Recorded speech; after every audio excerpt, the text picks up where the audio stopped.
अस्सलाम वालेकुम। बिल्कुल ठीक, तुम सुनाओ ठीक हो?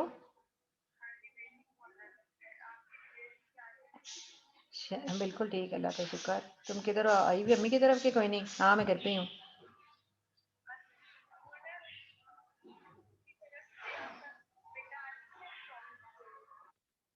तुम आई हुई हो?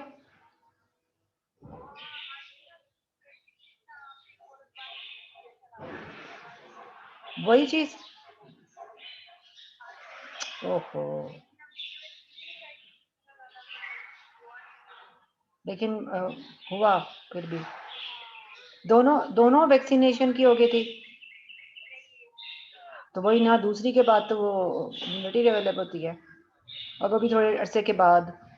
तो हो ही नहीं, हो ही ना हुई, एक ही बात है। तो बाकी घर में सब ठीक थे? तो अम्मी को कहाँ से हुआ? अम्मी को कहाँ से हो गया जब घर में बाकी किसी को नहीं था? अम्मी तो बाहर निकलती भी कोई नहीं।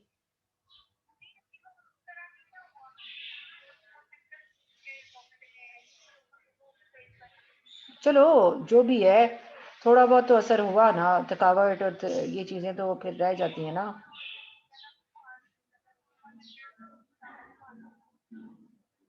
हाँ। अब वो शेख रियाज कहता है मुझे तो 4 दिन बुखार ही नहीं हुआ, और उसको इतना वो स्फीयर अटैक, वो 4 दिनों की वजह से 5वें दिन वो बिल्कुल गिर गया, और 30% लंग्स उसके फारिग हो गए उसी दिन।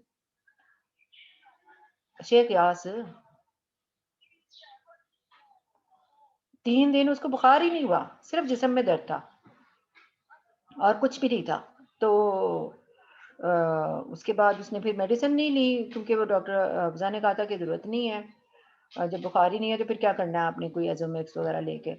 तो उसने नहीं लिया, और चौथे दिन वो 23 मार्च को वो फंक्शन वगैरह करा करू के, वो कहता है उसके बाद तो बिल्कुल ही वो गिर ही गया एकदम बिल।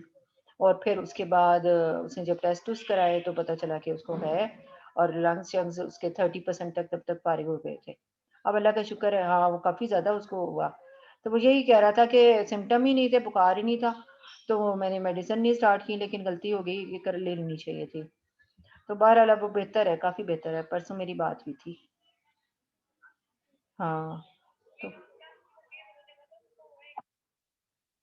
हाँ, काफ़ी ज़्यादा था उसका, अभी तक वो हाँ छुट्टी पे ही है। और मैंने उसको कहा कि मैंने सोचा कि कल परसों ज्वाइन करूँ, तो कहते हैं कोई ज़रूरत नहीं, अभी आप रेस्ट करें, इसमें जो थकावट है और जो वीकनेस हो जाती है वो, हाँ, कहते हैं वो तो बहुत ज़्यादा है। मैं तो फिर अपनी चीज़ें गिनवा रहा था, सुबह मैं ये खाता हूँ, दोपहर को ये खाता हूँ, शाम को ये खाता हूँ, इसके बावजूद कहते हैं पूरा कोरोना का वो, फिर वो एसओपीज के साथ वो आके मुझे खाना शाना दे के जाती है। और हाँ, तो बच्चे अलग रखे हुए हैं, इस तरह से वो बता रहा था। हम्म। चलो मैं भिजवाती हूँ वासे को, मैं तुम्हारे बाउल भिजवाने थे इसलिए मैं कह रही थी, लेकिन वासे ने इनकार कर दिया मेरे सामने। मैंने कहा मैं भिजवाती हूँ, दादी कहता मैं को नहीं जा रहा हूँ। अच्छा, चलो कोई बात नहीं, कह रहा है। और अम्मी को मेरी तरफ से बहुत ज्यादा पूछना। अब ये देखो, ये ऐसी बीमारी है ना, बंदा जिसको हुआ है और जिसको नहीं है, मेरे जैसे बंदा जिसको हो गया, खत्म हो गया, कोई भी एक दूसरे से नहीं मिल सकता, किसी में कि यही ना कर गई वो आगे। अच्छा अच्छा, चलो अम्मी को मेरी तरफ से पूछना। हाँ इंशाल्लाह। चलो ठीक है, ओके, अल्लाह हाफिज।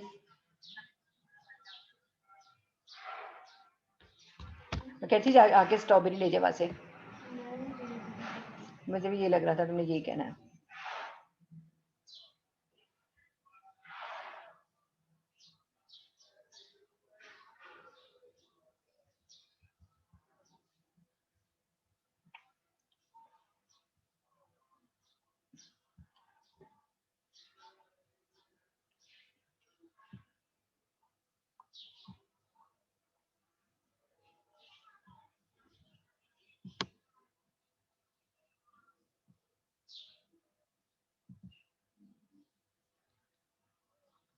अस्सलाम वालेकुम।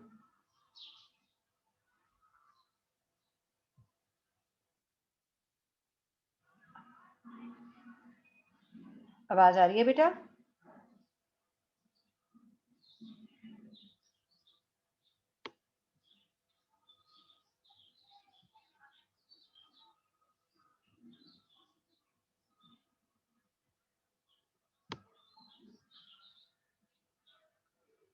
आपको मेरी स्क्रीन शेयर हो रही है?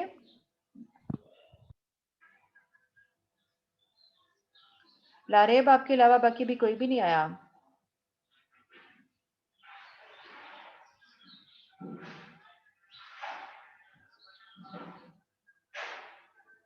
अच्छा, मानूर भी आ गई है।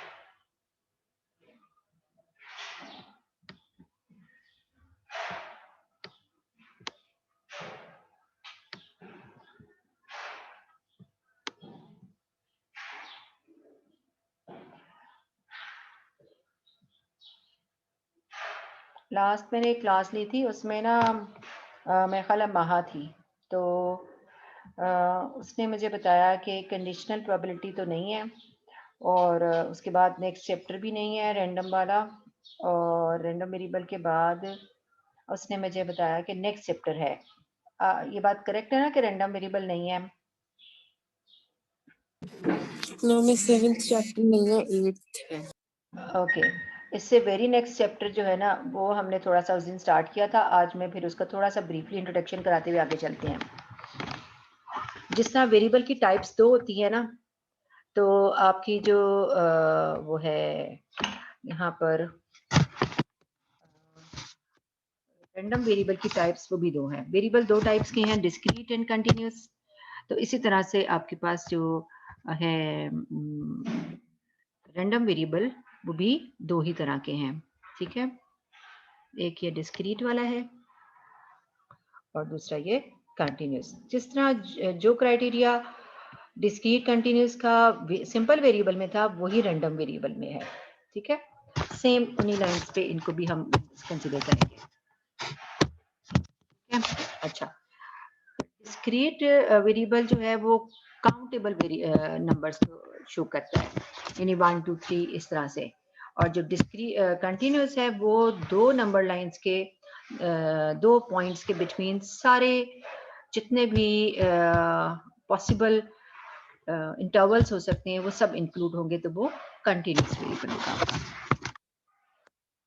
अच्छा, एक मिनट जरा मैं। अच्छा, उसके बाद देखिए प्रोबेबिलिटी मैथ्स फंक्शन है। अच्छा, प्रोबेबिलिटी मैथ्स फंक्शन जो है वो उनके लिए होता है जिसमें डिस्क्रीट वेरिएबल हो, यानी डिस्क्रीट वेरिएबल के फंक्शन को शो करने के लिए जो वेरिएबल यूज़ की जाती है टर्म, वो है प्रोबेबिलिटी मैथ्स फंक्शन की, ठीक है। ये किसके लिए है? डिस्क्रीट के लिए है। यानी शो हमने इसको एफ ऑफ एक्स से ही करना है, ठीक है। F of x is used to show the function of variables, चाहे वो डिस्क्रीट वेरिएबल हो, चाहे वो कंटिन्यूस वेरिएबल हो, उसको शो हमने किससे करना है? एफ ऑफ एक्स से करना है। लेकिन डिस्क्रीट के लिए जो टर्म यूज होती है वो प्रोबेबिलिटी मैथ्स फंक्शन, यानी हम इसी को कहेंगे this is probability maths function, ठीक है। और अगर ये कंटिन्यूस होगा तो यही एफ ऑफ एक्स होगा, लेकिन अब हम कहेंगे प्रोबेबिलिटी डेंसिटी फंक्शन, यानी नोटेशन फर्क है। इसमें प्रोबेबिलिटी मैथ्स फंक्शन की है और कंटिन्यूस में प्रोबेबिलिटी डेंसिटी फंक्शन की, और शो किससे करते हैं? इसको एफ ऑफ एक्स से शो करेंगे, ठीक है जी। अब हम आगे चलते हैं। ठीक है, ये प्रोबेबिलिटी मास फंक्शन के लिए एक डिस्ट्रीब्यूशन बनी हुई है ये वाली। ठीक है, इसमें अगर आपके देखें, इसको अब पी ऑफ एक्स भी कह सकते हैं, P of x is equal to small x भी कह सकते हैं, एफ ऑफ एक्स भी कह सकते हैं। और अगर हमने एक्स नहीं शो करना बल्कि वाई लिखना है तो हम क्या लिखेंगे, पी ऑफ वाई। आप यहाँ देखिए कि मैं जो स्मॉल में लिख रही हूँ वो स्मॉल में ही है। अगर यहाँ पर लिखना है तो हम लिखेंगे P of capital Y is equal to small y. ये शो करता है वेरिएबल को और ये शो करता है उसकी वैल्यू को, स्मॉल वाई। ठीक है, और तीसरा है एफ ऑफ इसके पैरेलल, एफ ऑफ वाई। यानी आपने अगर वेरिएबल एक्स लेना है तो एक्स भी ठीक है, वाई लेना है तो भी ठीक है। अगर एक्स लिया है तो आप इस तरह भी शो कर सकते हैं, इस तरह भी कर सकते हैं और इस तरह भी। तीनों टर्म्स जो हैं, तीनों नोटेशंस हम एक्स के फॉर्म में यूज कर सकते हैं। और इसी तरह इसके पैरेलल अगर हमने एक्स नहीं लिया, वेरिएबल वाई ले लिया है, तो भी हम ये तीनों टर्म्स जो हैं, P of Y, P of capital Y is equal to small y और एफ ऑफ वाई, ये हम यूज कर सकते हैं। अच्छा, अब आप देखिए ये जो है ये आपका एक्चुअली फंक्शन है और दो कॉइन्स इकट्ठे थ्रो की हैं। जब दोनों इकट्ठे थ्रो करेंगे तो दोनों पे हेड आ सकता है। ठीक है, दो है कि तीन है, ये तीन है मेरा ख्याल है, हाँ ये देखिए 3 टाइम्स है, 3 दफा, तो तीनों हेड आ सकते हैं, या 2 हेड और 1 टेल आ सकता है, पहले 2 पे हेड और तीसरे पे टेल। या फिर हो सकता है कि पहला हेड टेल आ जाए और तीसरा भी हेड आ जाए, या हो सकता है कि हेड टेल तो आए ही आए, तीसरे वाले पे टेल आ जाए। यहाँ क्या हो सकता है, टेल हेड हो और तीसरे वाले पे भी हेड आ जाए, फिर टेल हेड ही हो और तीसरे वाले पे टेल आ जाए। अब देखें आपके कितने केसेस बन गए, 6 बन गए ना। और फिर हो सकता है कि दोनों पे टेल हो और तीसरे वाले पे हेड आ जाए, या फिर है कि तीनों पे टेल हो। अब इनका को काउंट करें तो कितने केसेस बन गए, 8, जिसमें तीनों हेड्स अगर आ रहे हैं तो केस कितना है, 1/8। अगर 1 हेड है, ठीक है, 1 हेड, तो 1 हेड वाले केसेस कौन से हैं, यहां पर अगर हम मार्क करें तो ये 1 हेड है, ये 1 हेड है और ये 1 हेड है। तो कितने हो गए 1 हेड के, 3/8। ठीक है, टोटल 8 और ये 3/8 हो जाएगा। अच्छा, उसके बाद नेक्स्ट क्या है, नेक्स्ट आपके पास है कि 2 हेड्स आए। तो 2 हेड्स क्या है, ये भी 2 हेड्स है, ये भी 2 हेड्स है, ये भी 2 हेड्स है। तो फिर कितने केसेस हो गए, फिर भी ये 3/8 है।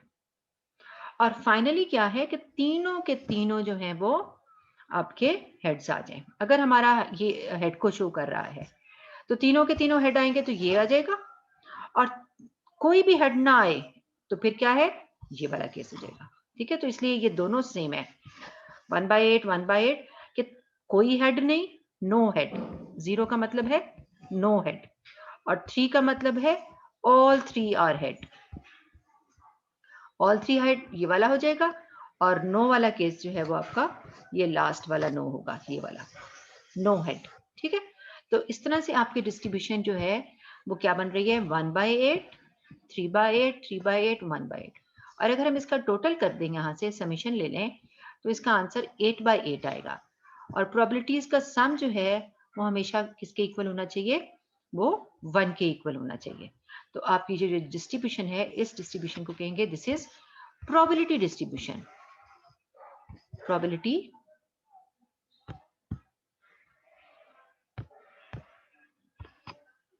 Probability distribution. अब हमारा वेरिएबल कौन सा है इसमें, एक्स है कि वाई, वाई है, ऑफ वाई। ठीक है, तो ये इस टेबल का टाइटल होगा यहाँ पर, प्रोबेबिलिटी डिस्ट्रीब्यूशन ऑफ वाई, जिसमें आपने ये वेरिएबल की वैल्यू लिखनी है, वेरिएबल लिखना है, और ये सारी उसकी पॉसिबल वैल्यूज हो सकती हैं। ये उसका फंक्शन है जिसे हम प्रोबेबिलिटी मास फंक्शन कहेंगे, और ये उसकी सारी प्रोबेबिलिटीज हैं जो भी मैंने आपको निकाल के दिखाई हैं। और सम किसके इक्वल आना चाहिए, ये 1 के इक्वल होना चाहिए। ठीक है जी। अच्छा, अब आगे हम देखते हैं प्रोबेबिलिटी डेंसिटी फंक्शन आ गया। किसके लिए यूज होता है प्रोबेबिलिटी डेंसिटी फंक्शन, ये कंटिन्यूस वेरिएबल के लिए यूज होता है। ठीक है, कंटिन्यूस वेरिएबल के लिए यूज होता है। अब आप ये देखिए कि ये वाली जो फिर डिस्क्रीट के क्वेश्चन आ गया। कंटिन्यूस के लिए अभी उन्होंने एग्जांपल नहीं दी कि 3 एक्सियम्स दिए हुए हैं, 3 पॉइंट्स दिए हुए हैं। एक तो ये कहा कि कंटिन्यूस वेरिएबल जो है वो नंबर लाइन के ऊपर 2 पॉइंट्स हैं आपके पास ए और बी, उसके बिटवीन सारे पॉइंट्स इसमें इंक्लूड हो रहे हैं और इसे कैसे लिखेंगे? Like this. और ये नंबर लाइन किसकी है? वाई की। ठीक है। दूसरा उसने कहा कि ए से पीछे यानी यहां पर आपका फंक्शन एग्जिस्ट कर रहा है एफ ऑफ वाई, इस इंटरवल के between f of y exist कर रहा है। एग्जिस्ट करने का मतलब है उसकी कोई वैल्यू आएगी, चाहे वो वैल्यू 0.01 ही क्यों ना हो, चाहे उसकी वैल्यू 0.9 ही क्यों ना हो। लेकिन आपको पता होना चाहिए कि प्रोबेबिलिटीज का सम 1 के इक्वल है, तो ईच प्रोबेबिलिटी जो है वो पॉइंट में आएगी, 0 पॉइंट समथिंग। तो इस इंटरवल के बिटवीन आपका फंक्शन एग्जिस्ट करता है और इसके बियॉन्ड एग्जिस्ट नहीं करता। यानी कि यहां पर भी एफ ऑफ वाई 0 होगा और यहां पर भी एफ ऑफ वाई 0 होगा, यानी कि बी से ग्रेटर और ए से लेस। ए से लेस हो और बी से ग्रेटर हो, तो तब क्या है आपके पास? तो इस केस में जो है वो फंक्शन एग्जिस्ट नहीं करेगा।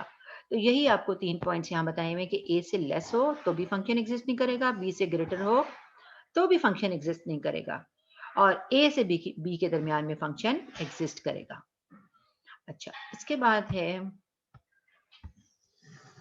Simple univariate discrete and continuous distribution. Discrete की एक एग्जांपल दोबारा आ गई है। यूनिवेरिएट का मतलब है आपके पास एक ही वेरिएबल है, एक्स का या सिर्फ वाई का। अगर दोनों इकट्ठे हो जाएंगे तो उसे बाई वेरिएट कहेंगे। ठीक है। अच्छा, हम ये प्रोबेबिलिटी मास फंक्शन की प्रॉपर्टीज देखते हैं, ये इंपॉर्टेंट है। प्रोबेबिलिटी मास फंक्शन की भी वही है, प्रोबेबिलिटी डेंसिटी फंक्शन की भी वही है, ऑलमोस्ट वही होती है, थोड़ा सा फर्क है। पहले उन्होंने आपको दी हुई है मास फंक्शन की। फर्स्ट प्रॉपर्टी है इसकी कि probability should be between interval 0 to 1। अभी मैंने आपको बताया कि एफ ऑफ एक्स का आंसर या पी ऑफ वाई का आंसर 0 पॉइंट समथिंग होगा। 0 पॉइंट, चाहे वो 0.001 ही क्यों ना हो, चाहे वो 0.999 ही क्यों ना हो, लेकिन वो एग्जिस्ट करेगा 0 से 1 के। बहुत बात है तो वो किसके इक्वल पहुंच जाएगा? 1 के इक्वल पहुंच जाएगा। कम होते होते बहुत बात है तो वो 0 ही हो जाएगा।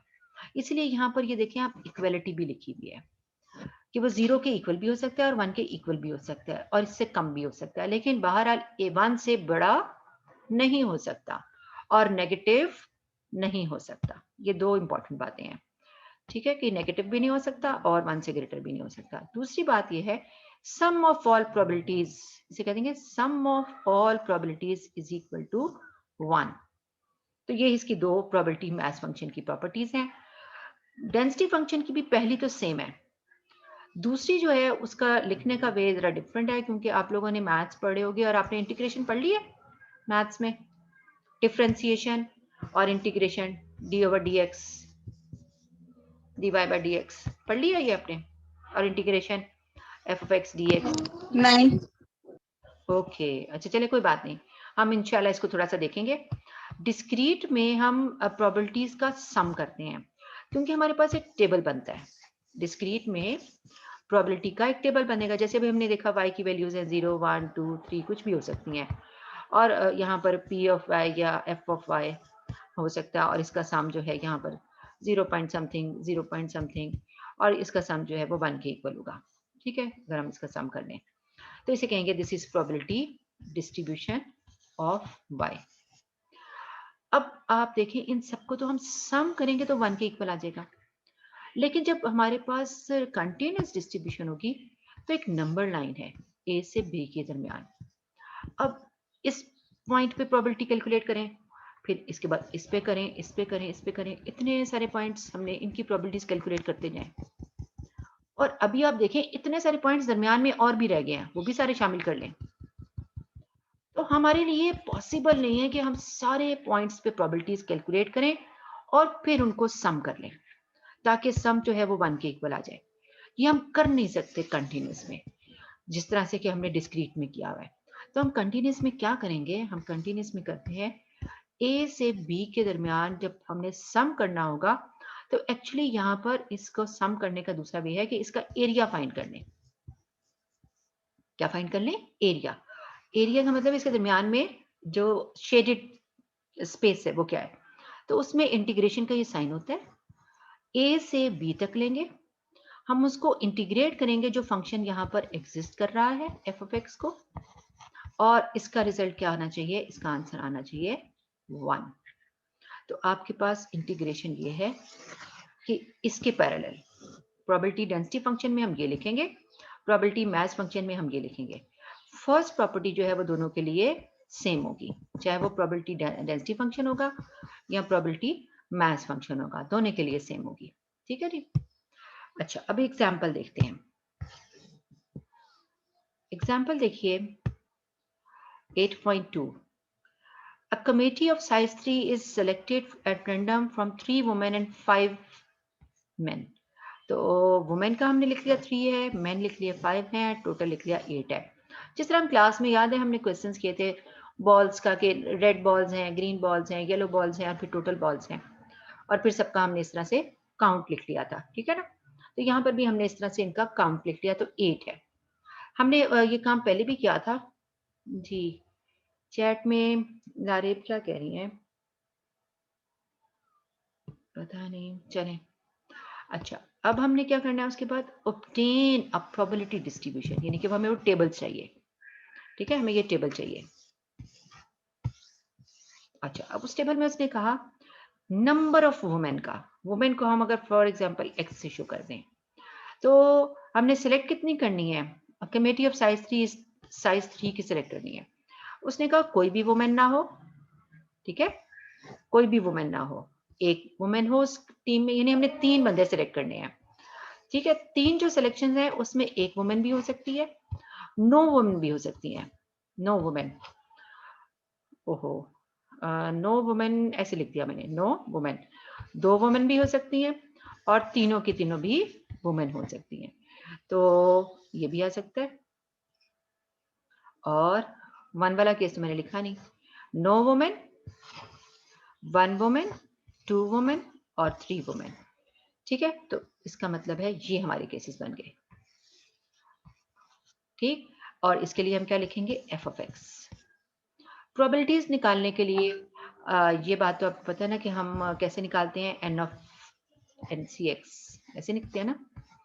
ठीक है, एन आपके पास 8 है, यहाँ ऐसे लिखते थे एन सी एन ऐसे।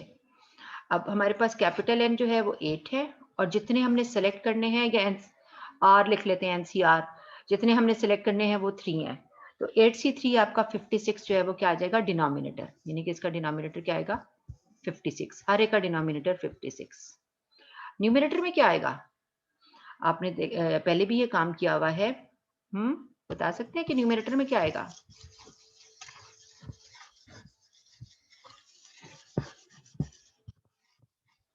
न्यूमिनेटर में ये आएगा, हम लिखेंगे ऐसे 2 ब्रैकेट्स डालेंगे और नीचे 56।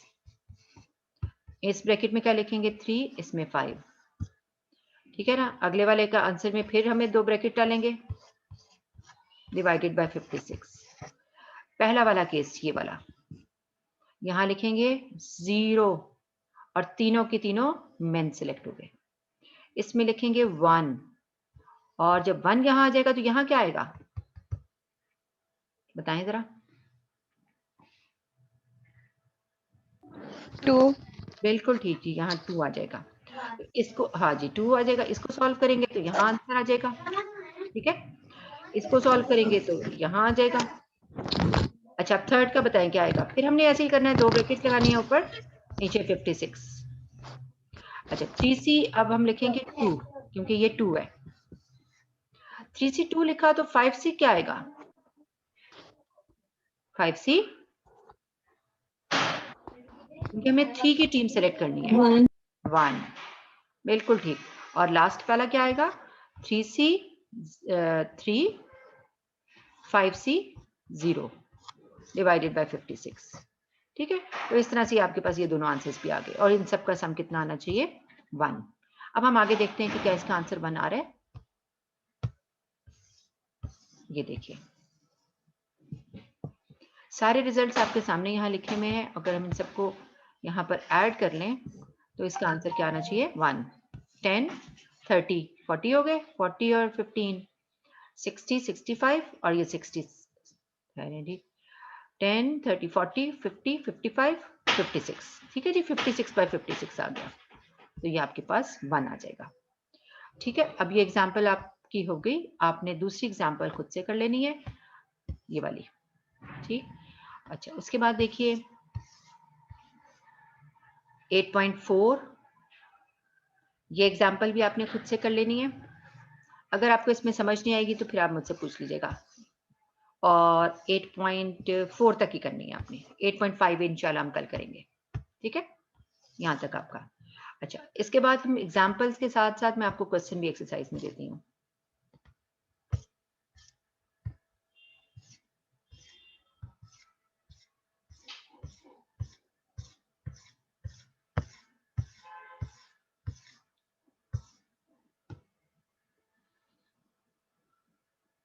अभी हमारी क्लास में लारेब और महानूर हैं सिर्फ।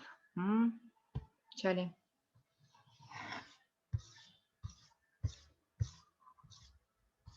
आपकी एक्सरसाइज आगे।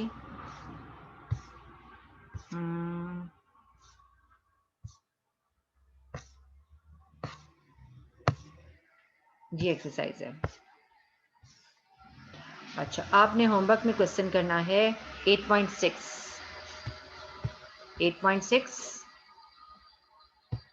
ठीक है, आपने कैसे करना है 8.6 में देखें, आप टेबल बनाएंगे, यहाँ y लिखेंगे, y की वैल्यूज है 1, 2, 3, 4, 5 और f ऑफ y की वैल्यू क्या है, ये तो मैंने कर ही दिया क्योंकि 1/4 है, कांस्टेंट है, y की कोई इसमें नहीं है तो 1/4 ही लिखते जाएंगे।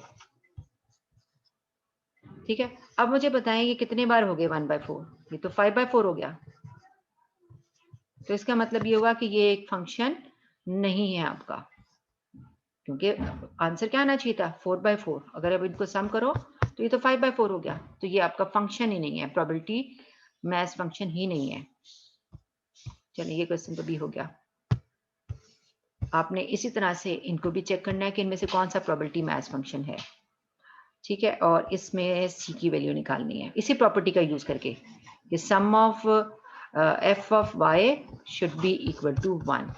ये प्रॉपर्टी अगर आपकी फुलफिल हो रही है तो आपका आंसर आ जाएगा। ठीक है, तो बस यहीं तक आपने करना है 8.7 एक ही क्वेश्चन। ठीक है गर्ल्स, और कोई बात पूछनी है तो आप पूछ लीजिए।